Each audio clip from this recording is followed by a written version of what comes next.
Shalom Bapak Ibu sekalian dan saudara-saudari. Perenungan firman Tuhan kita pada hari ini, kita akan merenungkan satu bagian firman Tuhan tentang jemaat Pergamus. Kita akan membacakan firman Tuhan dari Wahyu pasalnya yang kedua, ayatnya yang ke-13. Wahyu pasal 2 ayat yang ke-13. Aku tahu di mana engkau diam, yaitu di sana, di tempat takhta iblis. Dan engkau berpegang kepada namaku, dan engkau tidak menyangkal imanmu kepadaku, juga tidak pada zaman Antipas, saksiku yang setia kepadaku, yang dibunuh di hadapan kamu, di mana iblis diam. Nah, Bapak Ibu sekalian, pernah nggak Bapak Ibu sekalian dan saudara-saudari menonton sebuah film yang pada akhirnya itu tokoh pentingnya itu harus mati begitu? Dia mati supaya happy ending begitu, supaya bisa menang begitu ya, supaya sisi kebaikannya itu bisa menang daripada tokoh-tokoh yang antagonis itu. Nah, ketika kita nonton film yang kayak gitu, pasti kita yang akan merasa kayak, aduh kenapa dia harus mati begitu ya. Itu yang saya rasakan ketika saya menonton film Avenger Bapak Ibu. Ketika Iron Man harus mati, mengorbankan dirinya supaya dunia dapat terselamatkan. Nah, demikian juga jemaat di Pergamus.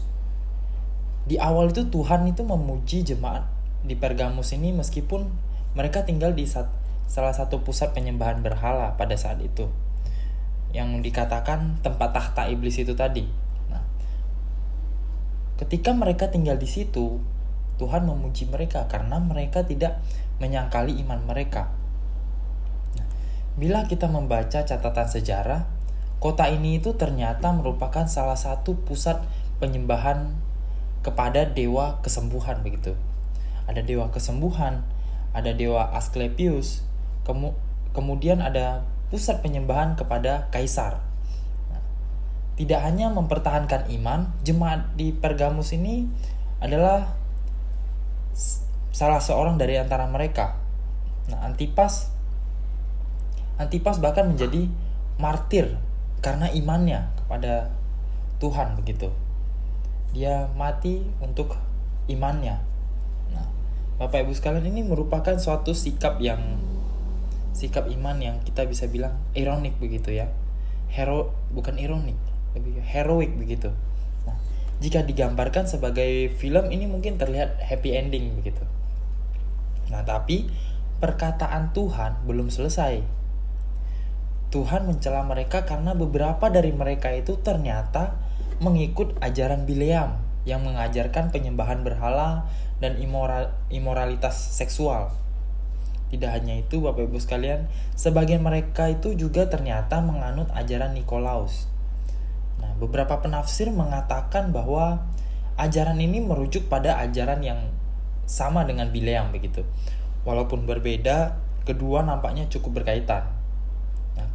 Pokoknya intinya sama-sama kedua ini itu mengajarkan doktrin dan cara hidup yang salah, yang tidak berkenan di hadapan Tuhan.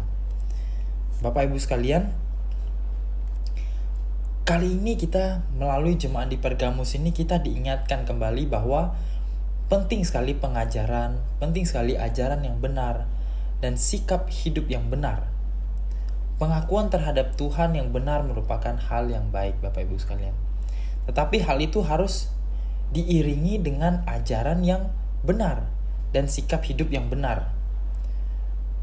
Tuhan Yesus sendiri telah berjanji bagi setiap kita yang menang, Tuhan akan memberikan mana yang tersembunyi maupun nama yang baru. Nah, konkretnya Bapak Ibu sekalian, persekutuan dan keintiman dengan Tuhan itu sendiri.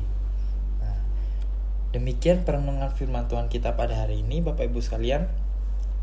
Mari bersama kita berdoa. Allah Bapa dalam surga, kami mengucap syukur ya Tuhan untuk firman Tuhan yang bersama telah kami renungkan.